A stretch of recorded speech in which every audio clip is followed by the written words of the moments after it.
Welcome. On behalf of the Hampshire Area Chamber of Commerce, I'd like to welcome everyone to this 2021 Candidate Forum between the incumbent Village President Jeffrey R. Magnuson and Trustee Mike Reed Jr. My name is Jeannie Mayer. I'm the Executive Director of the Chamber, and I will be acting as moderator for this forum. I'd like to begin by thanking our candidates for providing this opportunity for the residents to ask questions and get to know you better before the election on April 6th. I'd also like to thank the township for providing us with this space to hold this event. I'd like to thank my tech guru, Chris Gazeller, for handling the back end of this. And special thanks to all of you who are in attendance tonight and attending via the live stream. And for those of you who have sent in questions to us. We will be utilizing the questions I have collected from residents on Facebook through the email. And also, we will be reading questions offered via the chat box. So feel free, for those of you who are watching at home, to use the chat. For those of you in attendance, if you have a question, please write it on the cards that are by your chair and hold it up, and a chamber member will come by and pick it up and bring it to me so I can include those. So without any further ado, let's begin with our first question. We decided by coin toss that Mr. Magnuson would take the first question. So, Mr. Magnuson, please take a few moments to introduce yourself, how long you've lived in the village, and how you have been involved in the community other than your service on the village board. Okay, thank you very much. Thank you, everybody, for attending. I want to thank the Chamber for having put on this event and the township for allowing us to use this building. Jeff Magnuson, village resident for 23 years, 56 years old. Been the village president for the last 16 years. And before that, I was the chamber president. I was vice president of the Little League that was formed back in 2005. Been a member of St. Charles Borromeo Church for the last 20 years. Ushered over at the church for the last 6. You know, that's pretty much the nuts and bolts of what Jeff Magnuson is all about. Thank you, Jeff. And Mr. Reed, could you please address the same question? Take a few moments to introduce yourself, how long have you lived in the village, and some of the things you've been involved in within the community. So my name's Mike Reed. I've lived in Hampshire since 2001. I'm 34 years old. I've been on the board now since 2013. I was the youngest guy on the board in 2013, and now being the longest serving trustee at the current time, I'm still the youngest guy on the board. I work for School District 300. I've worked for them for 15 years. I've been very involved in a lot of different community organizations, volunteering my time throughout the community in different fundraisers and different community events.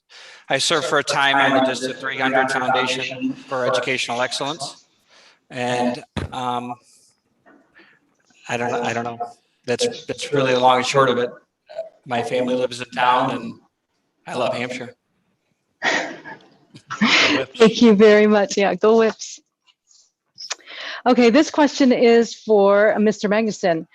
Please explain your process on how new residential developments like the proposed Romkey Road apartments are allowed to come into the village. And when do the trustees get involved in this process, and who approves the developments, the mayor or the full board? Well, certainly the full board approves any development.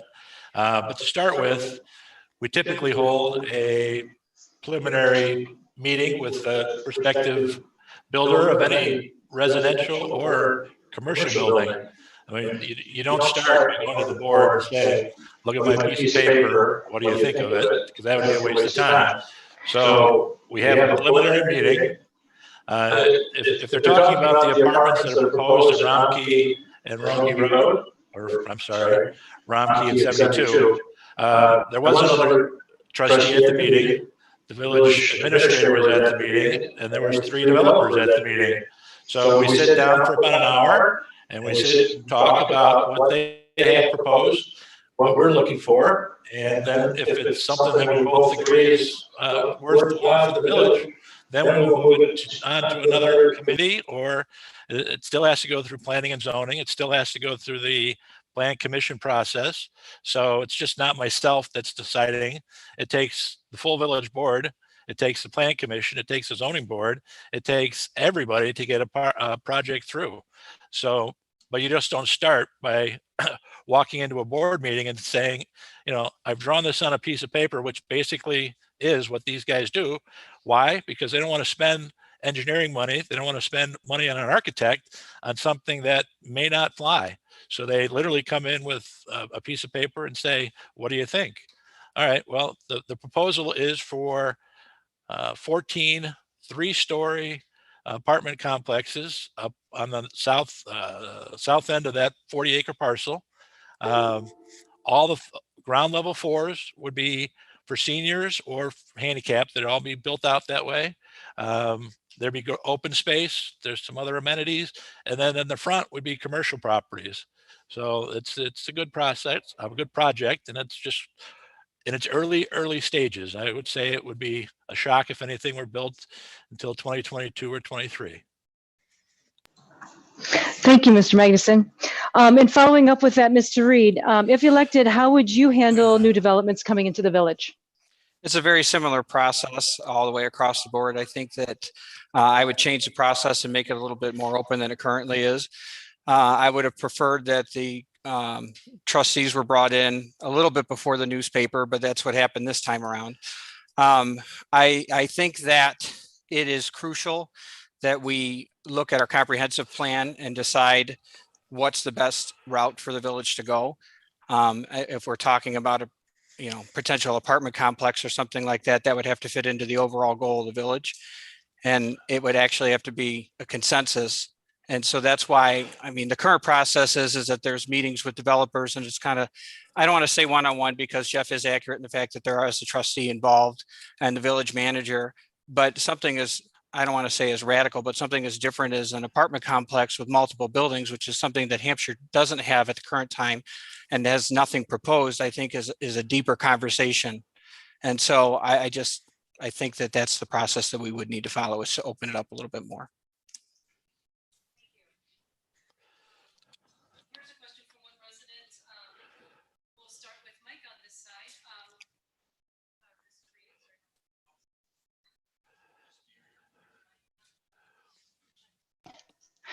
Okay, sorry about that. Thank you, Mr. Reed, for your answer there. And now we'll start with you for this question. One resident writes in, would you support employing local high school children to paint fire hydrants and provide them with paint, brushes, and safety vests? That's one of my favorite subjects, because I actually worked with the fire department a while ago with their Adopt a Hydrant program. And we started to go around town trying to get people to adopt their hydrants and paint them. And so I realize that I'm looking around the room, so I apologize to those online. I'm trying to make eye contact with everyone. So yes, in answer to your question, I think that that's a fantastic idea. It's something very close to my heart. I painted a ton of hydrants in this town myself. If you go to where I used to live in Old Mill Manor, there's probably a 3 or 4 square block where they're all nicely painted. And it's just something I did, and spent a lot of money on paint and got into a few arguments with my wife over it. But overall, I think it was worth it. Mr. Magnuson, what are your thoughts on painted hydrants? Painting the hydrants, the ones that have been painted, look great. There's no doubt about it. Do I know if a high school student could, there are some risks involved with all the fire hydrants are close to the road. So if there was a way to do it safely and we provided the paint, I would certainly not be opposed to that.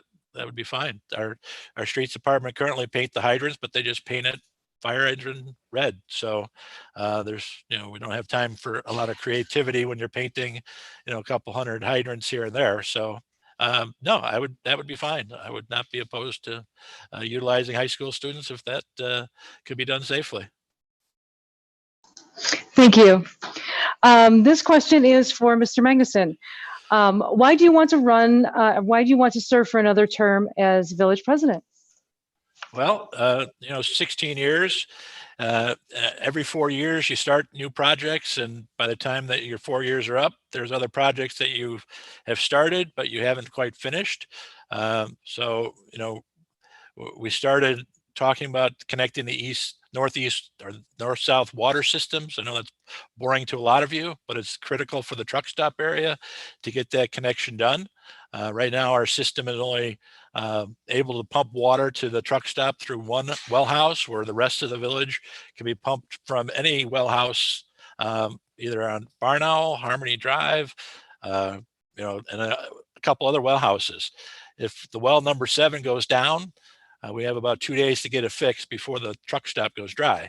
So that's one project that we talked about. We started last year working with State Senator DeWitt and Representative Ugasti. I've secured $850,000 worth of funds to go towards that project. It's about 1.2 to 1.4 million to get it done. We do have a capital plan now, and the capital plan calls for in year 3, this year being year 1, the other funds to do that project. So there's other things, the public works garage that we've talked about building. Looks like that'll come this year. So there's just some other things you get started and you want to see get finished. So that's why looking to get another 4 years. Thank you very much. Mr. Reed, why do you want to be Hampshire's next village president? It goes back to the year 2001. As I said, that's when we moved here. Hampshire was a vibrant community full of all kinds of stores, and there wasn't an empty shop on State Street. You couldn't walk up and down the street without somebody saying hello, because there were things to do. And so I had such a great experience when I was a younger guy moving into town as the new kid in town. And, it's kind of like when you decide to have kids, you want to offer those same type of experiences that you had growing up that were positive experience. You want to offer those to your kids. And so one of the things that brings me back always is how I felt when I was a young kid trying to integrate into Hampshire. And I love it. I love everything about it. And so one of the things that I'd like to really focus on is trying to figure out how to get the year 2001 back, if you will. Now, granted, 2008 did happen. It was a cripple to the economy, and a lot of businesses closed. And now we have the COVID pandemic, this is a somber 1-year anniversary of that. Things have changed in the last year. I understand that, but I think we need to figure out a way to bring it back and try to make Hampshire the place that we all want it to be, and not just the bedroom community that it is. Thank you. This question is for Mr. Reed. Are there plans to develop the historic areas of Hampshire, for example, older landmark buildings, as well as providing grants through the state of Illinois for rehabbing historical homes in the village? That was something that was started years ago. I think under Bill Schmidt, they started the Historical Society, and we have a pretty active Historical Society within the village. They used to do house walks and stuff like that, where they'd walk up and down the street and point out the historical significance of different homes throughout town. I think that there's a lot of grants that are available through the state of Illinois. Thank God that we finally have a village administrator that's able to dedicate his day-to-day operations to that kind of thing, not only operating the village, but finding where money is or opportunities for money. I think we've got a lot of good things coming up as far as the streetscape program. And I think the BDC and the Beautification Committee has done really good work as far as creating a facade program, giving some of these local businesses a way to improve their buildings. And I think that if we all work together, we need to figure out what direction the village is going to go, which is what they have been doing, which is, as you see, the downtown has kind of got a cohesiveness to it now with some of the improvements and stuff that's gone on. I think we need to build on that. Okay, thank you very much. Mr. Magnuson, do you have anything to add to that question with regards to historical sites? We haven't talked extensively about the old housing parts of it, but certainly downtown. I mean, the facade program that was put into place a couple years ago has done great work. I mean, you just look at the old Fifth Third building, the old laundromat. You look at the work that Mr. Von Kudel did on his building, the Copper Barrel, outstanding. I mean, night and day to what the Corkshire used to be. But and the beautification, the downtown streetscape program, which will be about a $1.2 million project, which should be done by Labor Day if all goes well. That money came from what used to be called the revolving loan fund. The state of Illinois disbanded that program 2 years ago, and we had $1.2 million in that fund. So they took the money away essentially, but they gave us 2 years to come up with a project that would automatically get funded if we came up with the project. We tried to do the north-south water connector project with it, but being that these are federal dollars, you have to have impact to low-income housing areas or medium income, and that didn't work because there are no houses up there. We tried then to switch to the Highland flood project up there, Highland stormwater. Again, the people on Highland didn't qualify for the income. So then we had to switch gears again, and we came up with the downtown beautification. Now, I will say most of the things that are going to happen initially are going to be underground. It's going to be water, sewer, there'll be new street lighting, there'll be new sidewalks, there'll be parallel parking in some areas and diagonal parking in others. So there's going to be changes to the downtown between Rynn and Jefferson, most part. And it's a great project. And that includes a lot of historic buildings that hopefully will be rehabbed. I know that somebody recently bought Dr. Hussein's old office and will be applying for some grants to redo the facade over there. The initial plan looks great. Again, it's just a sketch on a piece of paper, but it's the same people who did the dog rescue building, and if all turns out, it'll look fantastic.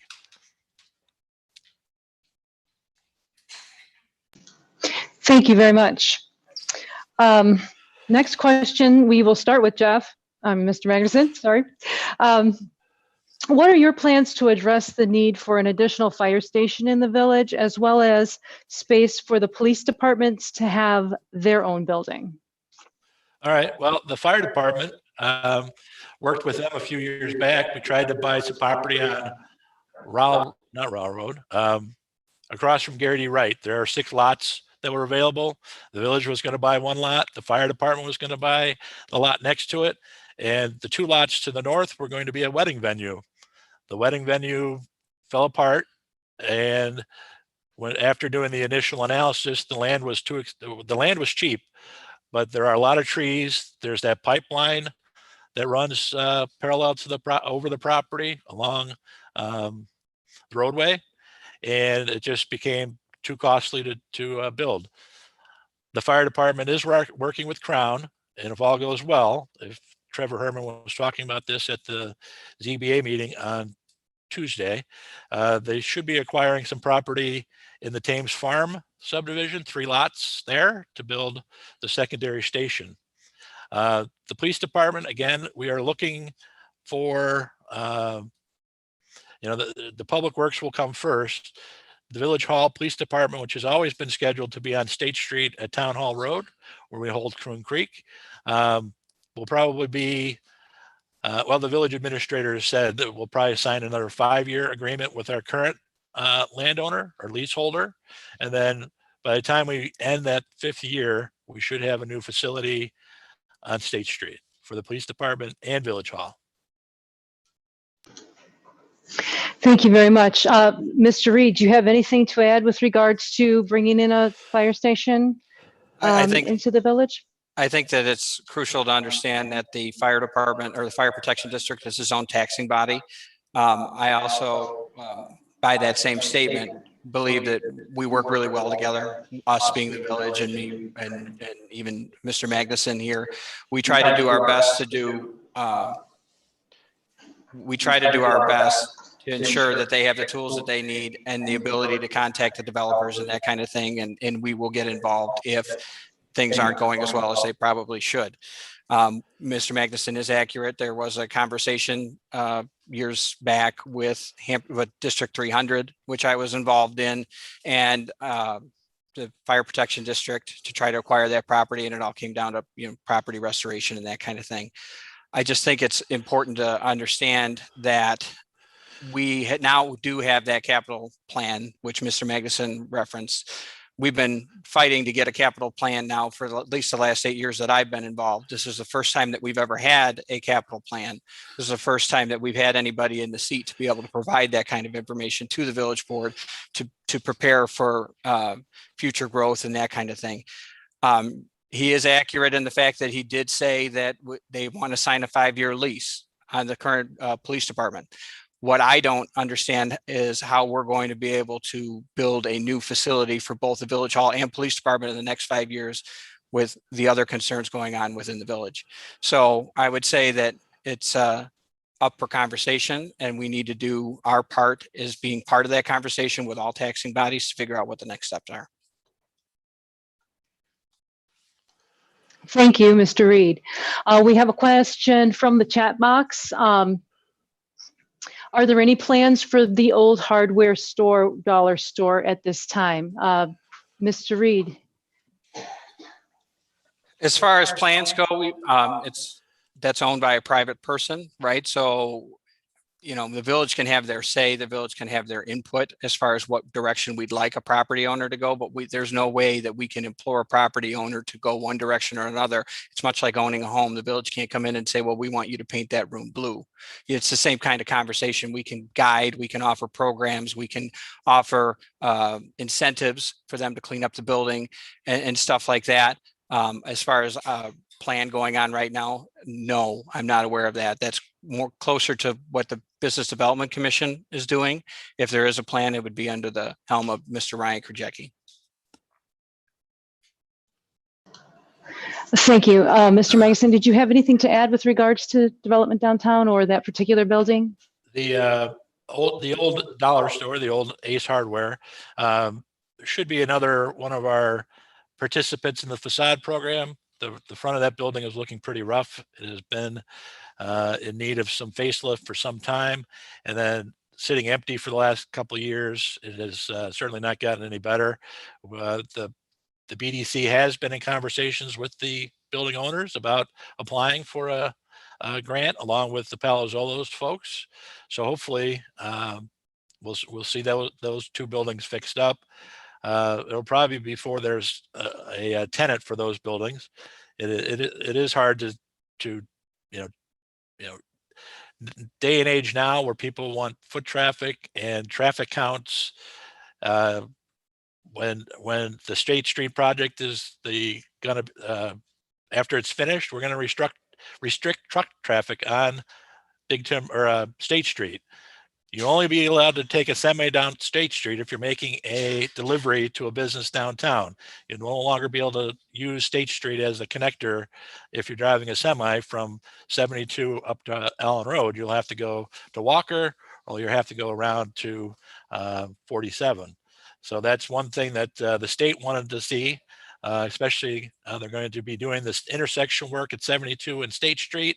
And when that's done, they have to restrict truck traffic because they're shutting down most of State Street down by the creek to get that work done. So there'll be detour signs for Walker Road and for 47 to get truck traffic around. So they will get used to it, and it's something that needs to get done. But yeah, it's very difficult to dictate. In fact, impossible to dictate to any business building owner that you have to put this type of business in this facility. So, you know, like I said, we talked to Ace Hardware multiple times, and they all come down to the fact that they need they can only spend X for the rent, and they need the traffic counts, and you just don't get that downtown currently as you do at 72. So we'll keep trying and keep moving forward on those. Thank you. Mr. Magnuson, do you feel our infrastructure is prepared for the new home development that's currently happening in the village? The infrastructure is there. I mean, the wastewater treatment facility was built out to 2.76 million gallons per day. We're currently using just over 1 million gallons per day, water and wastewater.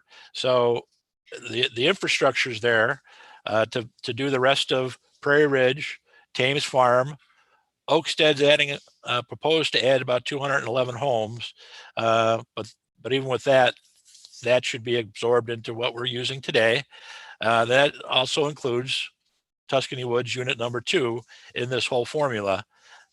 People are using less water because toiletry facilities use less water when you're flushing. The dishwasher uses less. So the old number of 3.5 per household now is probably 2.2 or 2.5. So there's extra capacity just from water savings that'll be in the system. The problem is our infrastructure in the older parts of town need to be fixed up. And that's preliminary. If we assessed all of our infrastructure needs, $35 million for replacing old water pipes and other stuff. So that's a multi-year plan. There's no way about it unless we came up with a bonding mechanism to bond that much.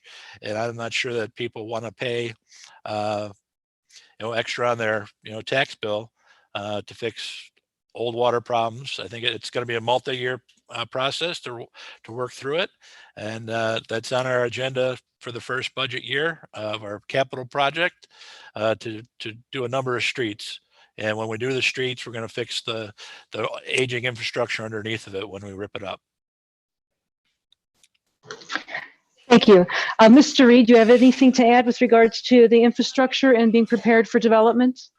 Yeah, so a big picture, I do agree that the facilities can handle the growth. And when we put in new facility or new developments, they're going to have new water mains and that kind of thing, new stormwater management.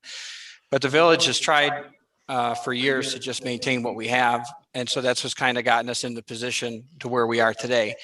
It's not necessarily something that should go unaddressed. Again, there's, if you were to go out for a bonding issue, your taxes and stuff would go up, but you need to figure out a way to at least supplement what you're doing, right? We all pay that $20 capital development fee, all right? We need to figure out a way to maximize that.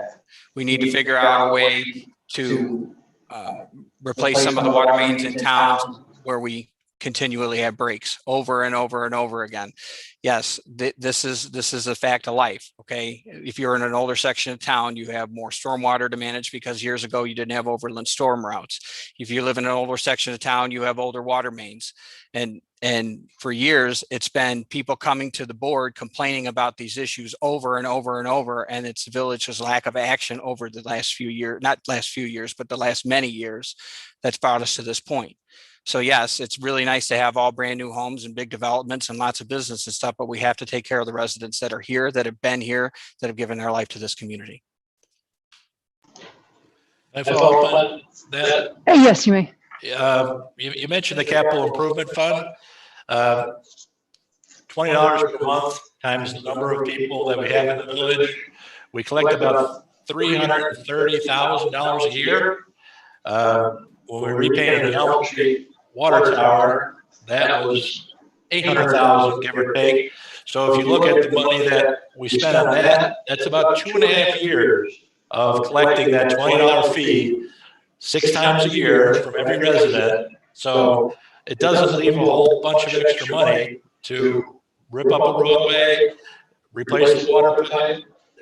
Certainly, we would love to do that. And we have been more reactionary on water breaks than replacing full stretches of Terwilliger. That's probably our worst. I think last count, we're on our 22nd water break on the whole length of Terwilliger. Terwilliger to redo, $1.4 million if you look at that. So it's not that we don't want to fix it. There's just, in our current budget, we're at $4.6 million in our current budget. Our police pension just this year, our payment went up $330,000 from what we normally pay. We normally pay about $300,000. Now we'll be paying $630,000. And that comes right out of our general fund. We don't have extra funds that we're sitting on. I shouldn't say that. We have a reserve fund of about $1 million, which we have saved up over the years. So when we start our next budget year, we'll have banked $1 million. We have $1 million in our transportation fund. We have $300,000 in our capital improvement fund. So there is money. Some of that is earmarked, obviously, for transportation and other things. But the last thing I think anyone wants to do is drain those accounts down to zero and then have 2008 come around again. And back in 2008, the village was running from at times paycheck to paycheck, from month to month. We were doing 300 houses a year. All of a sudden that went to zero. So there were no impact fees, no transition fees for any of the taxing bodies. So we dipped into a lot of our reserves 13 years ago.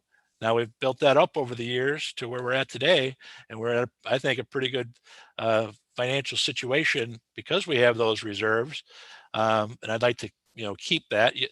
Any good governmental body will tell you you need at least 3 to 4 months of your budget reserved in unencumbered funds, and we have right now 3 months.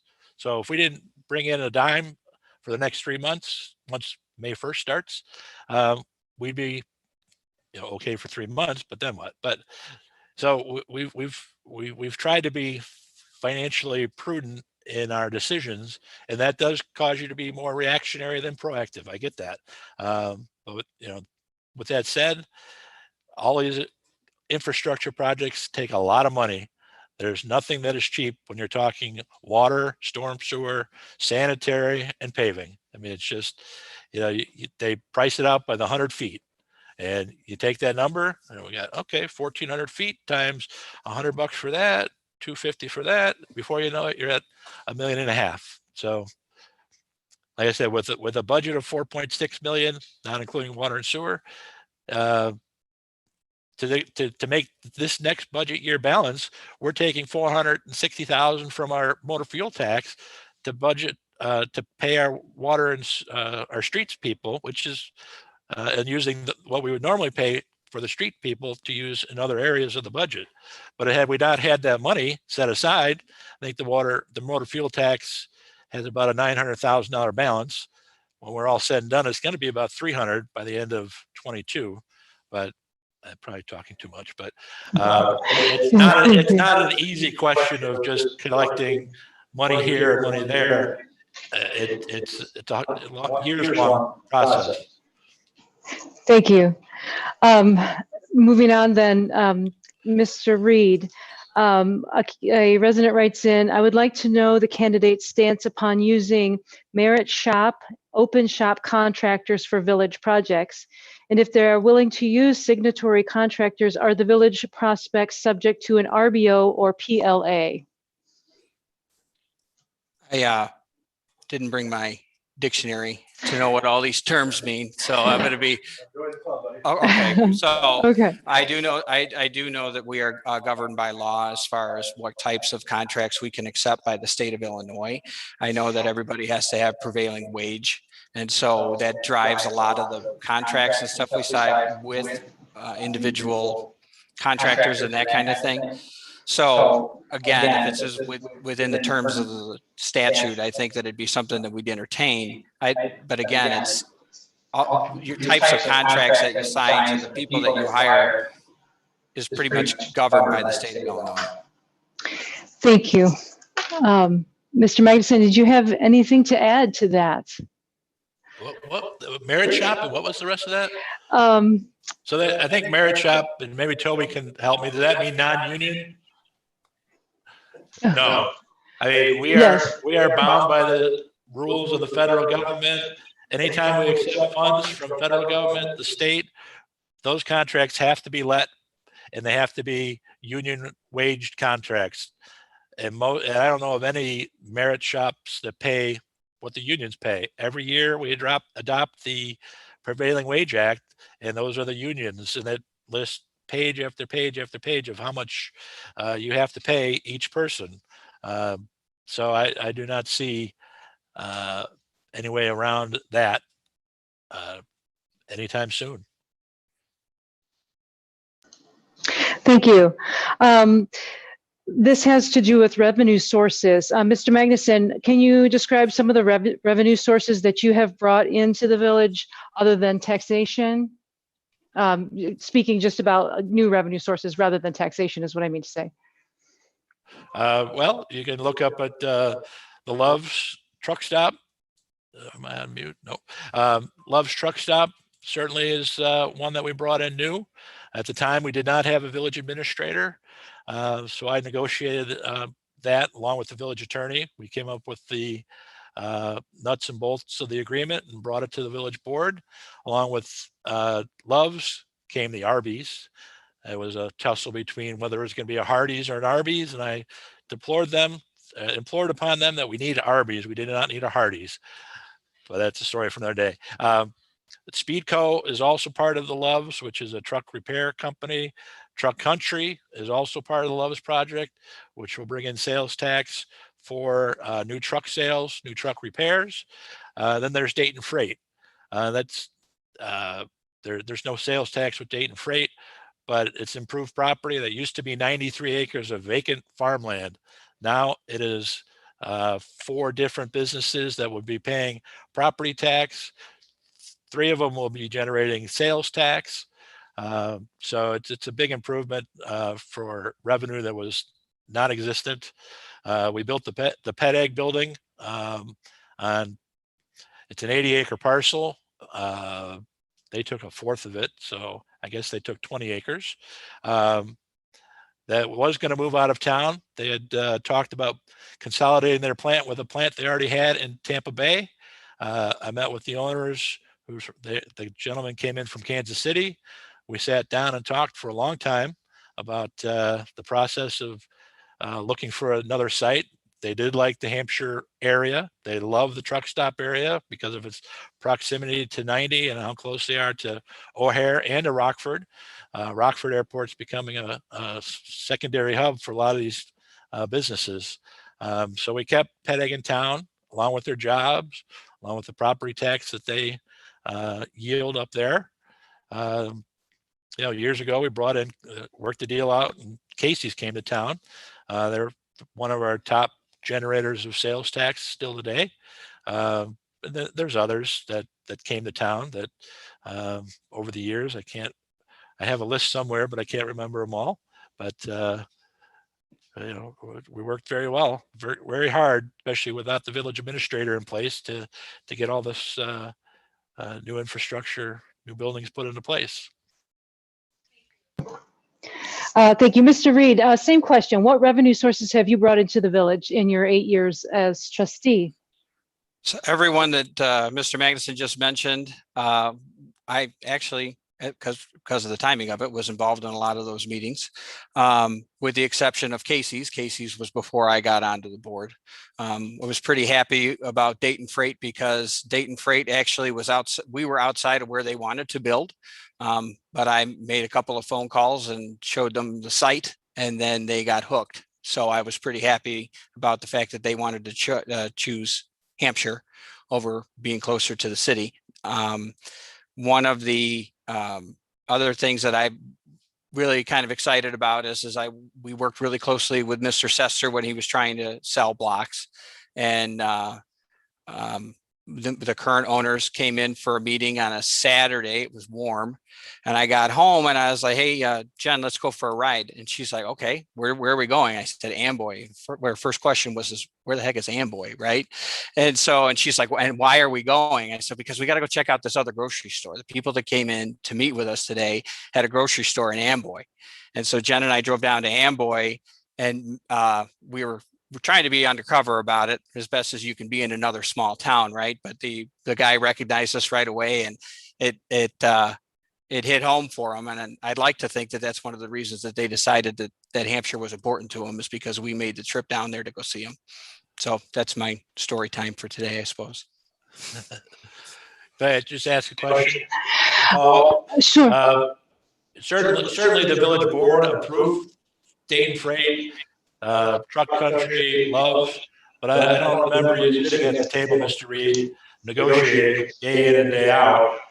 Certainly you were there when the village board meetings were held, but do you have any recollection of meeting with them on site and talking, besides the Dayton Freight, when we had the meeting with the state of Illinois? To clarify, I never said that I was involved in everyone. I said that I was involved in most of them due to the timing when I was in charge of the Economic Development Committee. Okay. So no, to your answer, your to answer your question clearly, no, I was not involved with the day-to-day negotiations of Dayton Freight. Loves? I'm sorry? Am I on mute? No, I was No. just asking Loves and the rest of it up there. No, Pet ag? not at the day, not again, not at the day-to-day operations, because that's something that the village president did at the time. Thank you. Am I inaccurate in what I'm saying? No, you're very Okay. accurate. Thank you. Okay. Okay. Can't remember where we started there. Let's start with Mr. Reed. What are the main challenges the village faces in the next 4 years, and how will you address them if elected? I think that we're to steal Trustee Krajewski's phrasing, we're on the precipice of something great, right? This is Hampshire's time to shine. Okay, it's we're right there. Good things are going to happen. And so some of the challenges that we're facing, right, is nobody saw coronavirus or COVID-19 coming. That kind of punched everybody in the gut.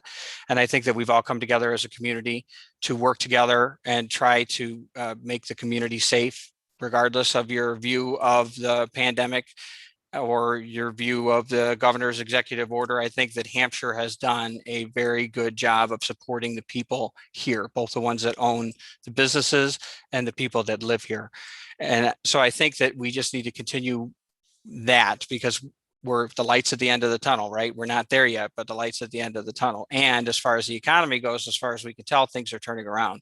So as far as challenges go, it's how do you mix the new, quote unquote, with the old, right? So we've got some development that's starting up by Lakewood. We've got a potential, we've got the new school that's opening. So there's a lot of good things coming, okay? But do you focus on the new stuff coming in, or do you try to do an even split and try to take care of the people that are already here? Because I feel like if you speak to residents, a lot of times they feel like the village has a way of just wanting new stuff, right? And so everybody wants development. Everybody wants to grow the community in a smart, responsible way, but it's trying to find that balance of how do you take care of what's here and the challenge of all the new stuff coming in. Thank you. Mr. Magnuson, what do you feel are the main challenges for the next 4 years, and how will you address them if you are reelected as mayor? Well, it's budgetary, certainly figuring out a way to raise more money for paying the police pension. That's really become, the police pension will not be 90% funded until 2040. We started back 11 years ago. Once we hit in the 2010 census, once we reached over 5,000, we were automatically switched to the out of the IMRF into the police pension.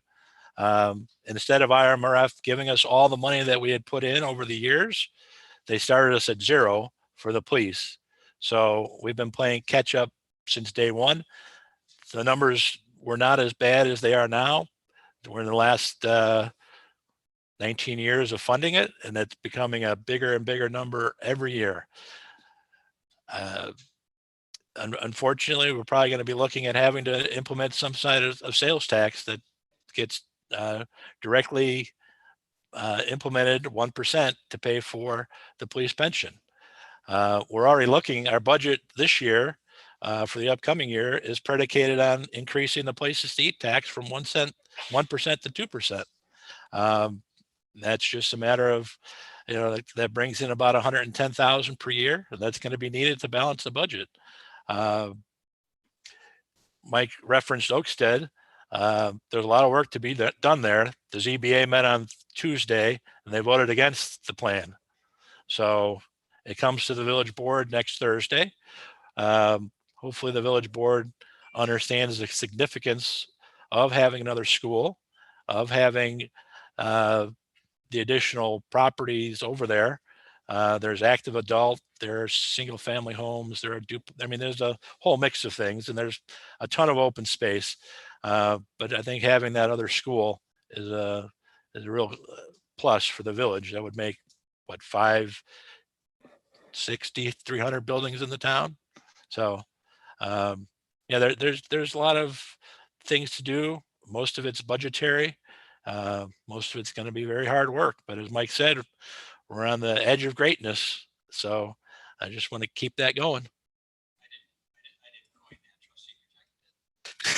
We got to give Trustee Krajewski the terminology. Oh. It was his idea. Good enough. Thank you.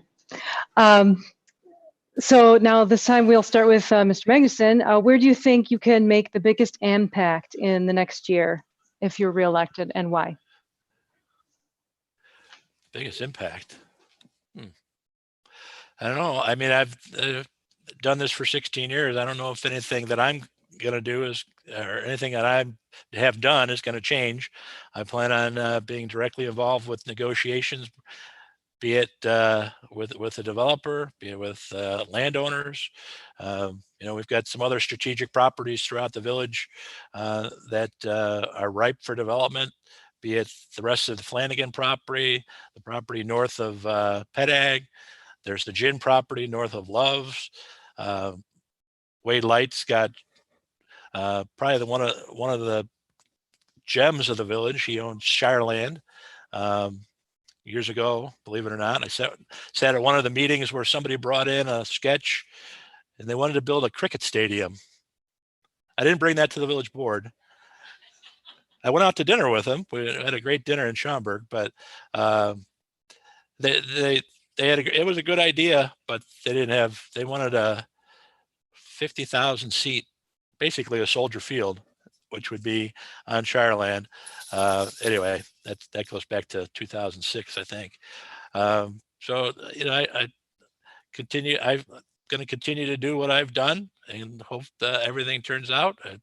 I think we attract 50 to 60 new homes every year, so there's got to be something about Hampshire that attracts all the new homeowners, and it's I think a charming community. There's no doubt about it. And we are. What was that? Oh, I got a terrible feedback. Anyway, I'll leave it there. Well, Mike answer. Thank you. Same question to you, Mr. Reed. Where do you think that you can make the biggest impact in the next year if you're elected as village president? I think that the village could stand to be a little bit more transparent, both with the residents and the village officials. I think we could stand to be more transparent with the other taxing bodies. I think that the biggest impact that I would like to bring to this is like Mr. Magnuson referenced or posed the questions to me is, I don't remember you being involved with this negotiation or that negotiation. That's because we weren't afforded the opportunity to do so. I think that there's a lot of good opinions, a lot of different experience when it comes to a village board in particular. That's why there's 6 of us from all different backgrounds and all different skill sets. We're not all one. We're not all the same. There shouldn't just be one quote unquote leader. I think that we need to harness the abilities and talents of some of the people that are elected officials to be involved in those crucial conversations, or even be involved with the other, taxing bodies, and then try to figure out a way to use that to our advantage. Okay, so yes, the mayor is the leader of the community, and the village administrator does do operations from day to day, but I think that there's a lot of voices that go unheard. And I think that that's important to realize. And I think that that's important to, as long as, again, I understand why some of the things are the way that they are, right? Like if you have a developer in, you don't want a trustee or any elected official going and telling a whole group of people that this is coming in because it could torpedo the whole development. Okay, I understand all of that, or a business opportunity for that matter. But there's establishing that level of trust and working with everybody to try to push your best ideas forward. I think that we could stand to improve communication both with our staff and with, again, the residents. I think that we need to do it in a way that's more inclusive. I think that when I ran in 2013, one of the things was that I wanted to improve communication, because at the time you didn't know about it if you didn't read the agendas on the window of Village Hall. And often, still to this day, you get the question of, when was the last time you attended a board meeting? What's the color of the boardroom walls? That's not important. Okay. The fact of the matter is we all live here. We all pay taxes here. We all have families here. This is our home. We're not, as elected officials, in some box, and you don't need to be approached in a particular matter. So that's why, we're active on social media. I say we, because a lot of the trustees and elected officials, we all are active on social media, because it's no different than walking down the street anymore. You have to communicate with your residents on the level that they want to be communicated with. Otherwise, it's not worth it. That's where I would be most effective. And who painted the village hall, Mike? I'm sorry. Who painted the office or the meeting room? Trustee Koth and I, but he will tell you that I don't paint very well. And what color is it? What color is it? White, I believe. I believe you are right. Okay. Thank you for that. So everyone knows the Village of Hampshire's mayors are not a full-time jobs. So, and we know that each one of you has full-time work that you have to do in addition to being the village president or trustee. The question I have here is, even with a village manager, will be times when village president must meet during the day for various functions. How will that affect your day jobs? Mr. Reed, would you like to start with that one? If you would like me to, that's fine. Absolutely. So as I've stated, I worked for school district for 300 for 15 years. I have a proven work ethic, and I have the full support of both my supervisor. I have the full support of the superintendent, and I thank Dr. Scarpino for being here tonight for supporting my run for village president. I feel that I have proven that I can handle multiple responsibilities and do them both effectively. Again, this is not something I've done in the shadows. It's not like I'm going to walk into the office on April 7th and go, hey, guess what? I'm the mayor of Hampshire now, so you're going to have to give me time off. That's just not how that's going to work. I think that we've, again, I've proven myself at my ability to be able to juggle, if you will. And so I don't think that it will be an issue. Thank you. Mr. Magnuson, would you care to tackle the same question? I realize you've been doing it for a few years already, but perhaps folks don't know your side of what you do during the day. I don't do much. I sleep mostly. No, I work for a company called Alpha Graphics. We're a printing company. I used to have my shop right on State Street, right at the corner here of Mill and State. I sold that, man, pretty close to 10 years ago by now, to Alpha Graphics, and I work for them as a salesperson, work out of the house, so I set my own hours. Sometimes I deliver things early in the morning, sometimes I do it late at night, all depends on the situation. So I always make myself available for a meeting when it needs to be done. I mean, most developers do like to meet during daylight hours, but you know, you can set that too. I mean, we started nowadays doing Zoom meetings just like this because of the pandemic, but now we're starting to get back into normal meetings. The meeting we had with the proposed apartments was everybody was in the village hall room. So the having a meeting in the daytime is not a problem for me. I mean, I can, I've been doing this, you know, I'm 56. I started doing printing when I was in my 20s. So 30 something years, I can pretty much do it all in my sleep when it comes to the printing end of it. That nowadays with technology, I'm a email or text away from sending in jobs, or, you know, it's all done remotely for that part of it. So, I can come and go as I please. If I need to go to Crystal Lake, I'll go there. If I don't, I just stay in Hampshire. So I've got plenty of time to tend to the day-to-day duties of the village. Oh, Mike, when you walk in on April 7th, you have to say, I'm now the village president, not the mayor. Thank you. Another question from our gallery here. How can you, as village president, plan to assist the current neighborhood watch program to reach more to reach more residents to increase the desire for startups? She writes, the crime has increased and Hampshire Police Department has encouraged the residents to try to reach one another and make connections to do startups for this. Let's see, Mr. Magnuson, can you tackle that first? Well, Neighborhood Watch, I think Trustee Reed and a few others actually started that. And it's a good program. I'm not sure that we have the critical mass numbers to make it as effective as it can be. And again, that's outreach and communications. Mike's been in charge of public relations committee now for a few years. So getting that word out, getting people signed up to do the neighborhood watches. Last proposal included just about all the outlying neighborhoods as their own neighborhood watch community, and not including the older sections of town. As far as crime going up, I know we had a rash of car break-ins. It seemed to run for about a month and then it quit. Other crimes, not as prevalent.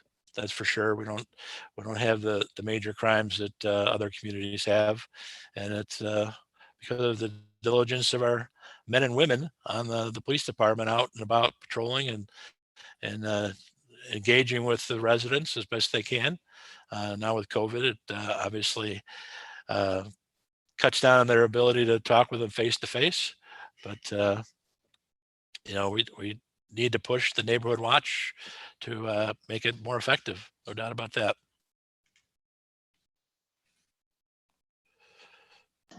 Thank you very much. Mr. Reed, can you address that issue as well? I think our neighborhood watch is something that started out as a what was it, text message or an email.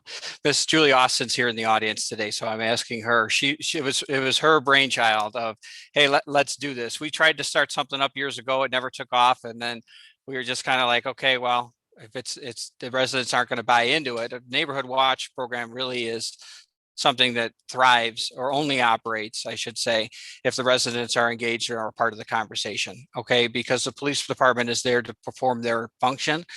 And so the neighborhood watch program is to just do that, watch over your neighborhood. And if it wasn't for Julie Austin, I could tell you we wouldn't be anywhere near where we are right now. She's put her heart and soul into this. She started it over in her neighborhood, and then the people over in my new neighborhood wanted to get involved with it. And Julie's given up the insane amount of hours and time and dedication to try to get everybody on the same page. And if it wasn't for her guidance and her ideas, I don't think that we would have gotten very far. So I'm very thankful for both Julie Austin and Trustee Coates for his involvement as far as public safety commissioner. I think that we can always do more. That's the obvious answer. That's the obvious theme, is we can always do more. It's trying to highlight the successes of the neighborhood watch and try to get the right information out there about the program. And as you see, we've got, if you drive through the neighborhoods over in Hampshire Highlands, we have signs that says that it's a neighborhood watch neighborhood. And now we just erected signs not too long ago for Hampshire Prairie as well. And so I just think that we need to enforce it. I think it's a great program. Thank you very much. Mr. Magnuson, or I'm sorry, I need to start with Mr. Reed this time. Mr. Reed, how do you see the future goals and projects of the Hampshire Township Park District benefiting the community? That's funny. We were talking about this the other evening at the township meeting here, about some of the projects and goals for the village. And I think that the Park District has done a wonderful job as far as outreach toward the younger crowd and younger families. My wife is on the park board, so I have a closer view of that. It's similar to other elected officials in town that had relationships with other board members on other boards. You can see how the bread is made, if you will. And so I can see firsthand how much the commissioners all care and how much the executive director puts her heart and soul into it, and how much the staff. We have a son at the Little People Playtime, which is an asset to the community. And I think that it's those new ideas of trying to figure out ways to get kids involved in either team sports or different activities. They do the Santa stuff, and they did a bunch of the parades. It's reinventing themselves, during the course of the pandemic, that brings us all together. Last year, I beat Nate Lohman up as much as I could possibly beat up about the cup in hand softball or cup in hand kickball that we saw in other communities. And so I think that they're now trying to come up with programs for I know that you guys did that. It was great. And so based on that, I think that they're going and they're trying to create programs for the older crowd now too.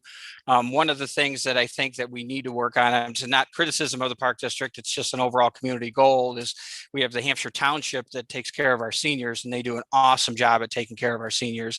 We've got the Hampshire Park District that takes care of our young kids.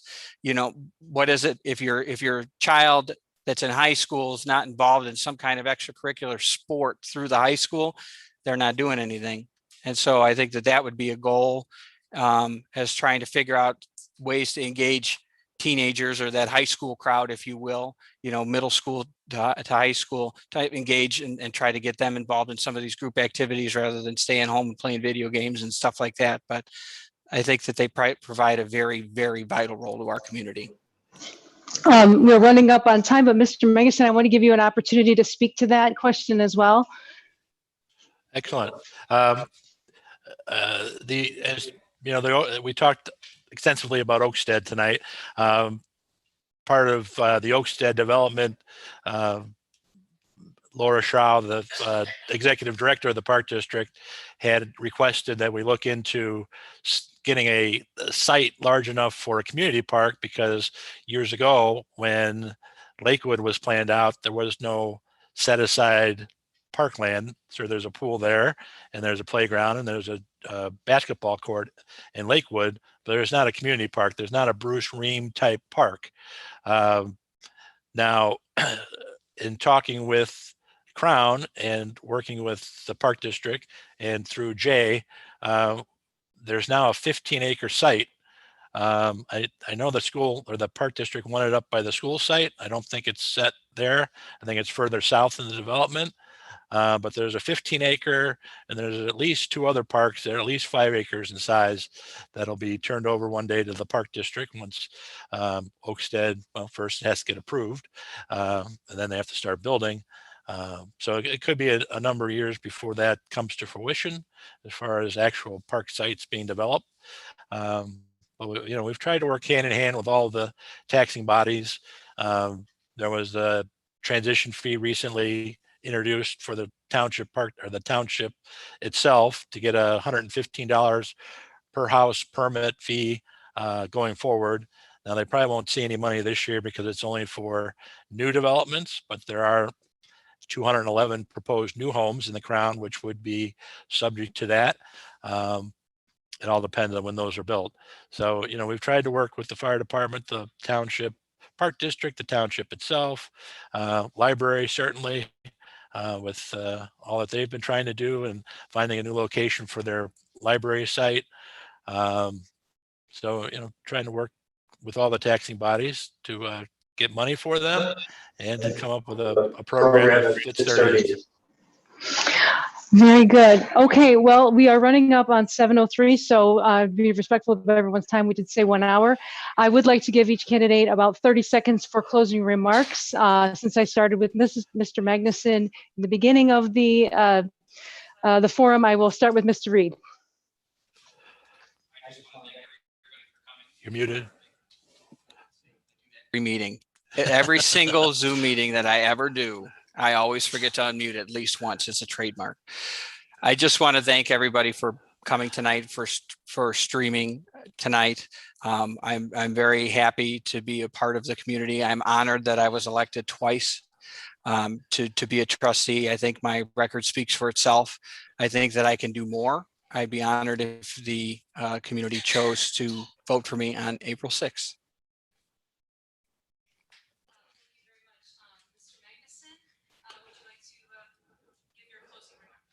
Certainly. I've been elected 4 times, so I'm looking for a 5th. There's an old joke about Catholics, and if you find 4, you'll find a 5th, but I don't remember that whole joke. But anyway,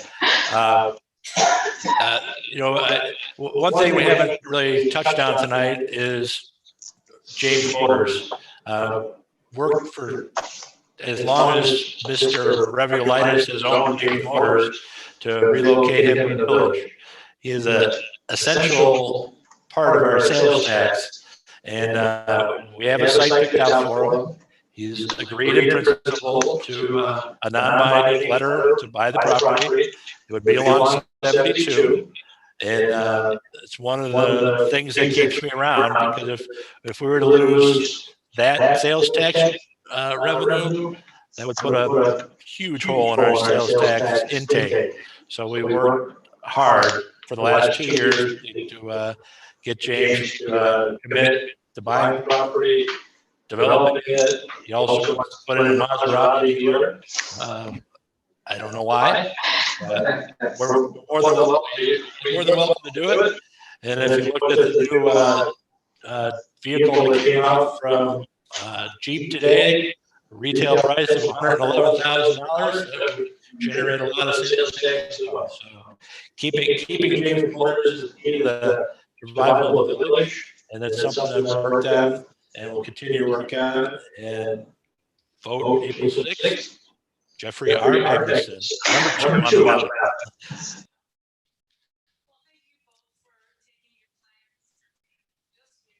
Sorry about that. You're muted. Yeah. Thank you both for agreeing to come and answer questions and give a little FaceTime with our community. I would like to thank everyone in the gallery and everyone at home, and those of you who have sent in questions. Really appreciate this opportunity to come together for Hampshire and to present this forum. So on behalf of the Hampshire Area Chamber of Commerce, thank you all and have a lovely evening.